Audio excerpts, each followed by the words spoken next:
حسن لذتوں میں پھنسایا مجھ پہ لطف و کرم ہو خدایا دل سے چاہت مٹا ما سوا کی میرے مولا دل سے چاہت مٹا ما سوا کی دل سے چاہت مٹا ما سوا کی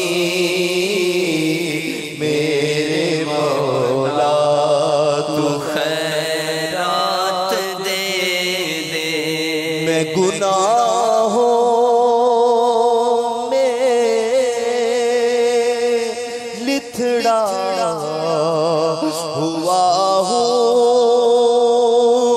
بد سے بدتر ہوں بگڑا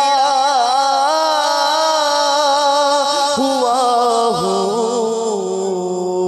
ہوں میں گناہوں میں لتھڑا ہوا ہوں بد سے بدتر ہوں بگڑا ہوا ہوں جرم و قصور و خطا کی میرے مولا عفو جرم و قصور و خطا کی میرے مولا تو خیرات دے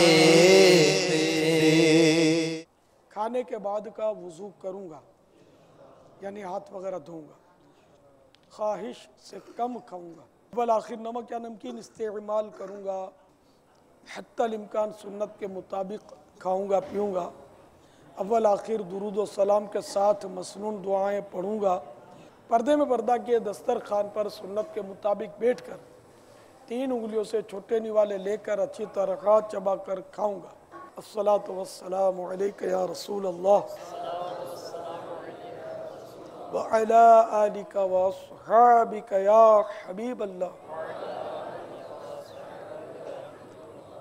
بسم اللہ الذی لا یضر مع اسمہ شیء فی الارض ولا فی السماء وهو السمیع العلیم بسم اللہ وعلا برکت اللہ الصلاة والسلام علیک یا نبی اللہ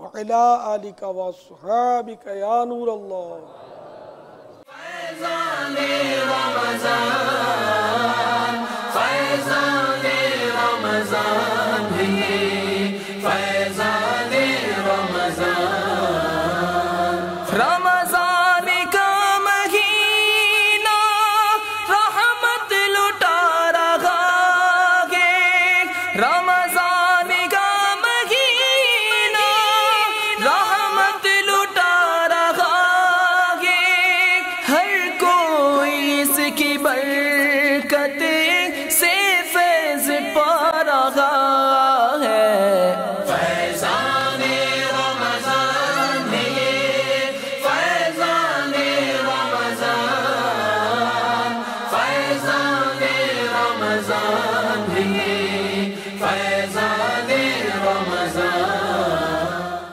حضرت سیدنا راشد بن سعد رحمۃ اللہ تعالیٰ علیہ روایت کرتے ہیں کہ نبی معظم رسول محترم صلی اللہ تعالیٰ علیہ وسلم فرماتے ہیں اپنی حجت یعنی منکر نکیر کے سوالات کے جوابات سیکھو کیونکہ تم سے سوال کیا جائے گا اس حکم والا کہ اتنا چرچا ہوا یعنی میرے آقا صلی اللہ علیہ وسلم کے ارشاد کا اتنا چرچا ہوا کہ ارشاد کیا تھا اپنی حجت یعنی منکر نکیر کے سوالات کے جوابات سیکھو، کیونکہ تم سے سوال کیا جائے گا۔ تو اس حکم والا کا اتنا چرچا ہوا میرے میٹھے پیارے اسلامی بھائیوں، یہاں تک کہ انصار میں سے جب کسی کی وفات کا وقت قریب آتا